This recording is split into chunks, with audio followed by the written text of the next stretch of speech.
Yun. Tumubo na yung mga sunflower ko. Ang bilis tumubo ah. Dapat pala dito, dinirect seed ko na lang siya. Ganda oh. Isang ano lang to. Pero tignan mo oh, bilis tumubo.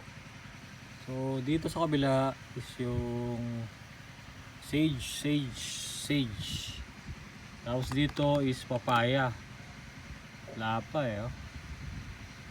Wala pa, pero yan mga buwan ni Mother Deer oh. Mga tanim niya. Grabe oh, ang bilis. 3 days lang oh, tumubo na agad. Ganda pala ng ano ah, sunflower ah. Naku, dadami na naman to. As in dadami na naman akong tanim nito. Magwawala na naman to.